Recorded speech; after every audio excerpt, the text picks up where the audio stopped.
एक बूढ़ा कारपेंटर अपने काम के लिए काफी जाना जाता था। उसके बनाए लकड़ी के घर दूर दूर तक प्रसिद्ध थे।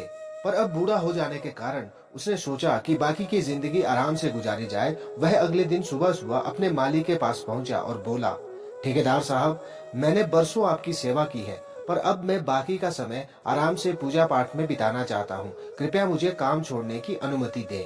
ठेकेदार कारपेंटर को बहुत मानता था, इसलिए उसे ये सुनकर थोड़ा दुख हुआ, पर वो कारपेंटर को निराश नहीं करना चाहता था। उसने कहा, आप यहाँ सबसे अनुभवी व्यक्ति हैं, आपकी कमी यहाँ कोई नहीं पूरी कर पाएगा, लेकिन मैं आपसे निवेदन करता हूँ कि जाने से पहले एक आखिरी काम करते हुए जाइए।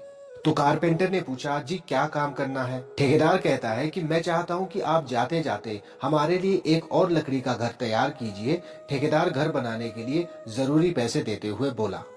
कारपेंटर इस काम के लिए तैयार हो गया। उसने अगले दिन से ही घर बनाना शुरू कर दिया, पर ये जानकर कि ये उसका आखिरी काम है और इसके बाद उसे और कुछ नहीं करना होगा, तो वो थोड़ा ढीला पड़ गया। पहले जहां वह बड़ी सावधानी से लकड़ियां चुनता और काटता था, अब बस काम चलाऊ तरीके से यह सब करने लगा। कुछ हफ्तों में घर तैयार हो गया और वो ठेकेदार के पास पहुंचा। ठेकेदार साहब, मैंने घर तैयार कर लिया है, अब तो मैं काम छोड़कर जा सकता हूँ।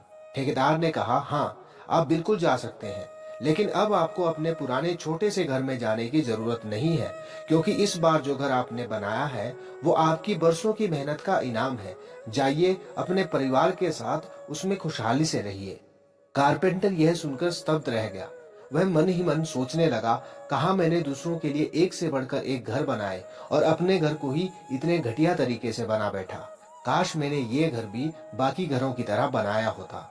दोस्तों, कब आपका कौन सा काम किस तरह आपको प्रभावित कर सकता है, ये बताना मुश्किल है। ये भी समझने की जरूरत है कि हमारा काम हमारी पहचान भी बना सकता है और बिगाड़ भी सकता है। इसलिए हमारी कोशिश होनी चाहिए कि हम हर एक काम को अपनी पूरी क्षमता के साथ करें, फिर चाहे वो हमारा आखिरी काम क्यों ना हो। हमें हर पल यही कोशिश करनी चाहिए कि हम हर काम में अपना 100% दें। जब हम हर काम में अपना 100% देंगे, तभी जाकर हमें अच्छे परिणाम देखने को मिलेंगे।